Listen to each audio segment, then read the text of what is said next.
Until you truly possess yourself, you will be possessed by others. Carl Jung did not write this as a threat. He wrote it as a mirror. A mirror that most people cannot bear to face, yet cannot escape. We think we are free. We think we are in control. But if you strip away the pride, the noise, the distractions, you find that many of us are simply living scripts we never wrote. Scripts authored by parents, by teachers, by lovers who left, by childhood wounds we never healed. Jung called this the shadow, the parts of ourselves we bury, reject, or pretend don't exist. But buried things do not vanish. They hide. And from the dark, they pull the strings. They choose our relationships. They shape our reactions. They decide how we speak, how we love, how we live. As the philosopher Epictetus once said, "No man is free who is not master of himself." It is not chains on the hands that imprison us. It is the unseen ones on the mind. So ask yourself, how much of your personality is truly yours? And how much is just survival? Do you act from your core, or from a mask you learned to wear so you wouldn't be abandoned? Because here is the truth. Until you face the parts of you that you avoid, the insecure, the jealous, the ashamed, someone else will always have the strings. You will be owned by those who know how to trigger you, owned by the need to explain, owned by the fear of being misunderstood. And the worst part? You will call it who I am. That is the invisible prison, the one you carry everywhere. Jung devoted his life to showing us the door out. But stepping through it is brutal. You don't wake up one morning and simply own yourself. You earn yourself. You reclaim every opinion you swallowed, every truth you denied to fit in, every feeling you buried because it wasn't acceptable. This journey will force you to confront the parts of you you wish didn't exist. Your envy, your hidden anger, your addictions, your fear of being unseen. And when you see clearly that much of your kindness was fear, not love, that much of your silence was shame, not strength, something inside either breaks or wakes up. Because once you see what owns you, you cannot unsee it. Most people run at this point. They fill their lives with noise, with busyness, with new performances. But distraction doesn't dissolve the shadow. It feeds it. If instead you stay, if you keep looking into that mirror without looking away, you begin to take your power back inch by inch. You notice the moment you are no longer real. You catch yourself mid-performance. You replace the false voice in your head with your own. And slowly you begin to live without applause. You stop reacting to every opinion. You stop compromising just to be liked.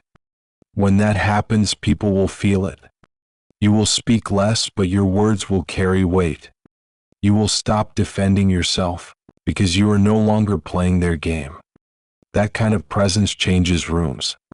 It disrupts dynamics. Not because you are cruel, but because you are free.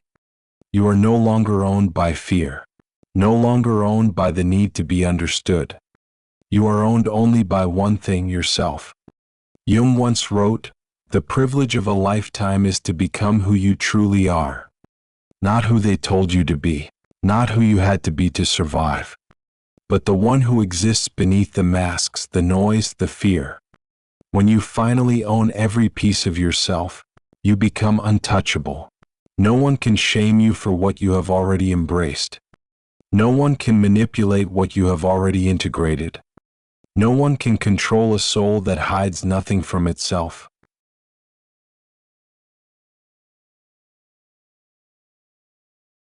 Most people spend their entire lives building a personality that protects them, not one that reveals them. What you call me might not be you at all. It might be defense. It might be a performance. It might be the safest version of yourself that could survive in the world you grew up in. Carl Jung warned us about this when he said, "People will do anything, no matter how absurd, to avoid facing their own souls." And he was right. We hide behind masks. We keep busy so we never have to stop and listen. We distract ourselves with goals that keep us from asking the real questions, because the truth beneath all that noise terrifies us. Why? Because the truth is raw. The truth is that you are tired.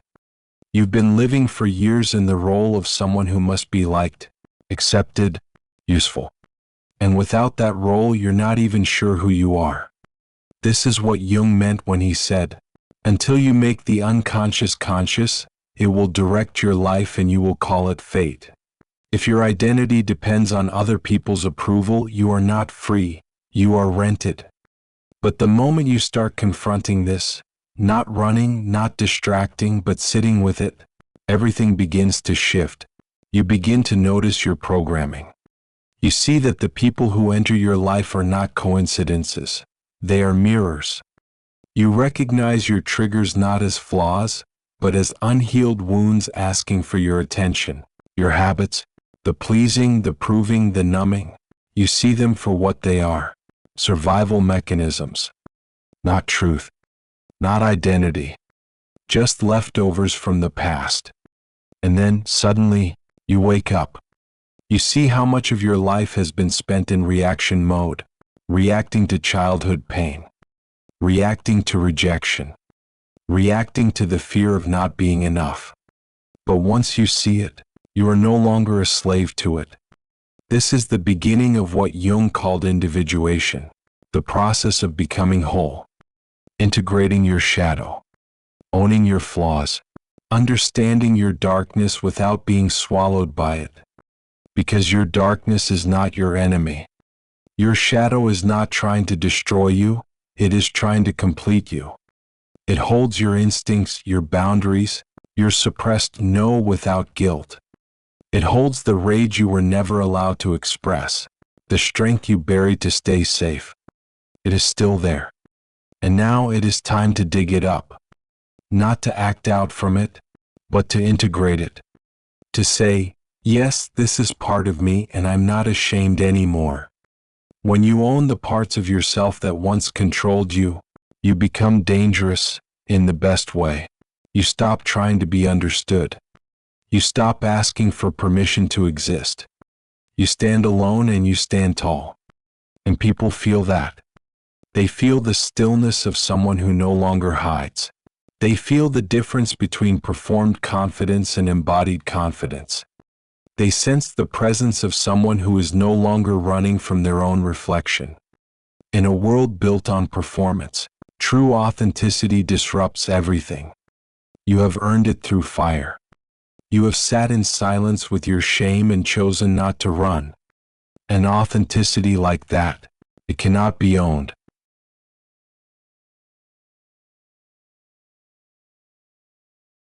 Freedom is not a single moment. It is built slowly, choice by choice, step by step.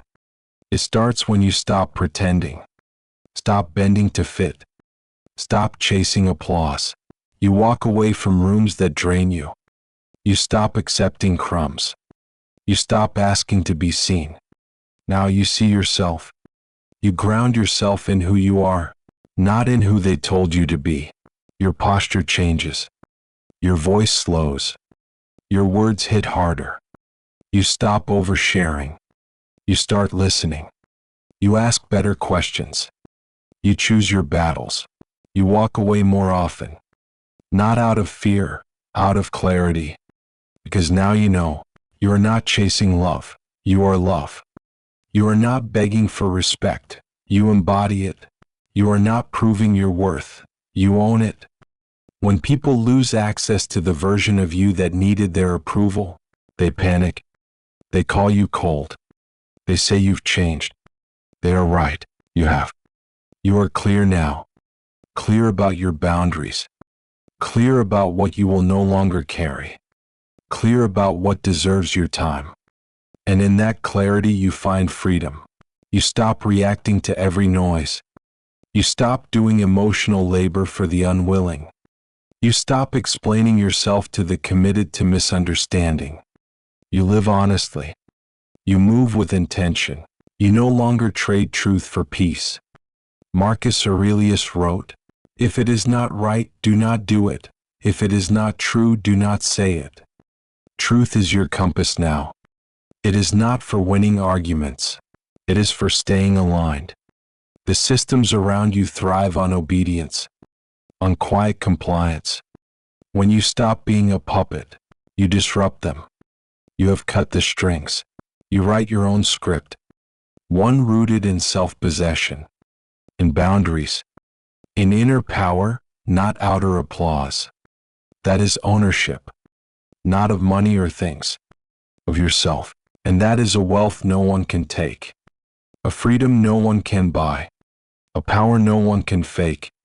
When you reclaim the pieces of yourself you buried, no one owns you again. If you've come this far, you already understand. The greatest war is with yourself. Most will never fight it, not because they are weak, but because they never see it. They live believing they are free, but their choices are made by old wounds, by voices planted in childhood, by fear disguised as reason. True freedom is not doing what you want.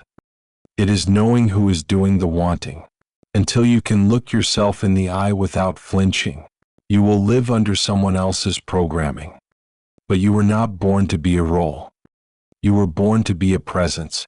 Presence comes when you stop hiding, when you stop blaming, when you stop carrying what is not yours.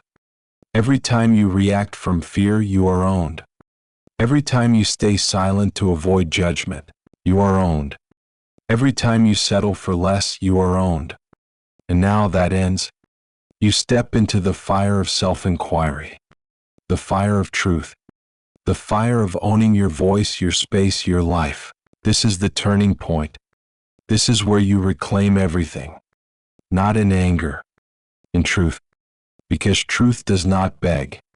It does not shout. It stands, and when you stand in it, no one can move you.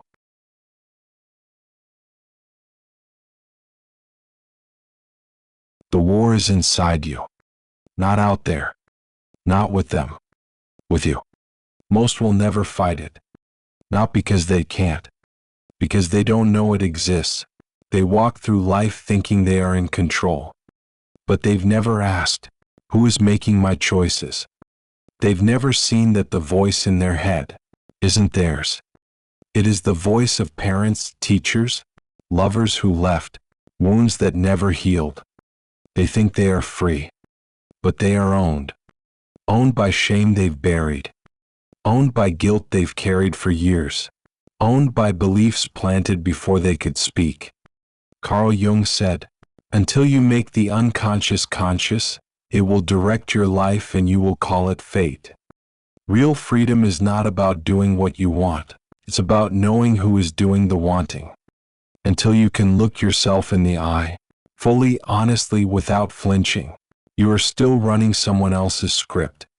And every choice from that place is not really yours. Not the relationships, not the career, not the compromises. It's the version of you the world created. But you weren't born to be a puppet. You were born to be a presence. Presence comes when you stop hiding from your own soul, when you stop blaming, when you stop performing. You stop asking, why did they do this to me? And start asking, what am I still carrying that doesn't belong to me? Because every time you react out of fear, you are owned. Every time you try to please everyone, you are owned. Every time you stay quiet to avoid judgment, you are owned. And now that ends, you walk into the fire of self-inquiry, the fire of truth. You ask, who am I beneath it all? You don't ask to sound wise. You ask to get free. And as you walk through that fire, things begin to fall away. The fake friends who loved the mask, gone. The relationships built on pleasing, gone. The habits that numbed your truth, gone. The guilt from childhood, gone. What's left? Raw, unpolished, unapologetic. Oh, you no longer try to be anything, you just are. You don't react when provoked. You don't explain when misunderstood. You don't chase what walks away. You don't beg for a seat at tables you were never meant to sit at. You build your own table. And it's not made of noise, it's made of depth. Carl Jung said, "Your vision will become clear only when you look into your heart. Who looks outside dreams. Who looks inside awakens." You are awakening. Awakening to the fact that no one can give you permission to be yourself. Awakening to the truth that your shadow is not your enemy, it is your map. The world does not need a more polished you, needs the real you. The real you is not perfect, not always calm, not always kind, but always true. And truth cannot be owned. You owe no one the version of you they find comfortable. You owe no loyalty to the past. You owe no steering wheel to your trauma. What you owe is to yourself, to walk fully into your life, with all of your parts. Your rage, your tenderness, your silence, your story. You stop hiding. You stop shrinking. You stop letting the world define your worth. You speak less, but your words weigh more. You walk into a room and change the energy without saying anything. Your silence makes others question their noise. Some will walk away. Some will misread you. Some will try to pull you back. Let them. Distance is not disconnection. It is elevation. You've stopped betraying yourself to keep them comfortable. That is not selfish, it is sacred. You've taken back the pieces you gave away. You've chosen peace over proving, stillness over chasing. Now you own your voice, so you don't need to shout. You own your space, so you don't need to beg for room. You own your silence, so you don't need to fill it with empty words. You own your life. In a world designed to keep you insecure, that is the most dangerous thing you can do. So ask yourself, will you keep performing? Or will you start possessing?